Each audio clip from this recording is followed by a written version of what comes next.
নাপাক অবস্থায় কি মসজিদের ভেতরে প্রবেশ করা যাবে? এরপরে গেমিং উইথ রানা আপনি লিখেছেন আইডি থেকে, বিয়ের সঠিক বয়স কত?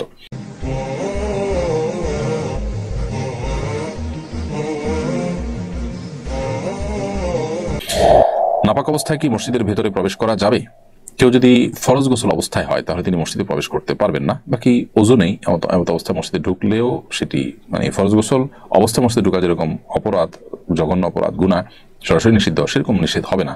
তবে ওযু করে পবিত্র অবস্থায় অর্থাৎ ওযু অবস্থাতে মসজিদে অবস্থান করা উচিত। এটা মসজিদের আদব, মসজিদের শিষ্টাচার। আর ফরজ গোসল অবস্থাতে মসজিদে অবস্থান করা তো জায়েজ নয়। যদি কেউ ইতিকাফরত থাকেন, গোসল ফরজ হয়, দ্রুততার সাথে তিনি ফরজ গোসল করে তারপর মসজিদে তিনি প্রবেশ করবেন। আর গোসল ফরজ হলে সে অবস্থায় তিনি মসজিদে প্রবেশ করবেন না, কারণ মসজিদ এটি পবিত্র জায়গা এবং পবিত্র লোকদের জন্য। বিধায় এ ধরনের অপবিত্রতা এটা নিয়ে মসজিদে প্রবেশ করা গুনাহের কাজ।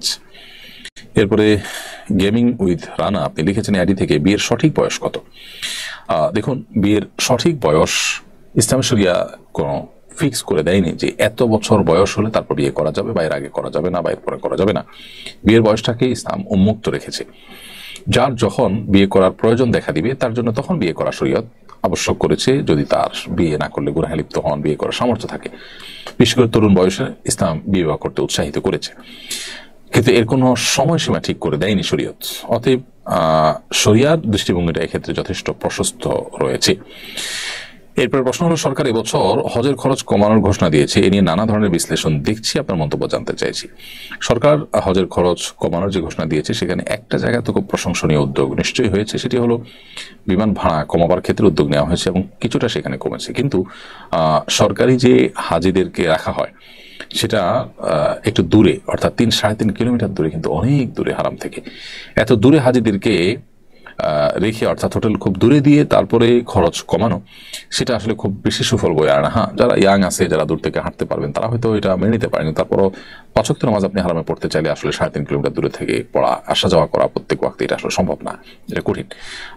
সেই জায়গা থেকে এই অংশের যে সমালোচনা হচ্ছে, সেই সমালোচনাটাও আমি যৌক্তিক মনে করছি।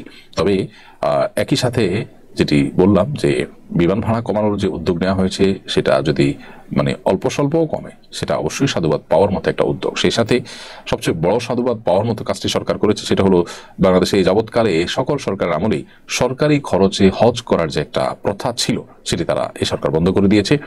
এটাকে আমরা অ্যাপ্রিসিয়েট করি এবং এটা অবশ্যই একটি যুগান্তকারী সিদ্ধান্ত। সরকারি টাকায় হজ এটা হওয়া উচিত নয়। আমরা এটা নিয়ে লেখালেখি করেছি, বহুবার বলা বলি করেছি, আলহামদুলিল্লাহ সেটি সরকার আমল নিয়েছে, এই জন্য ধন্যবাদ তাদেরকে।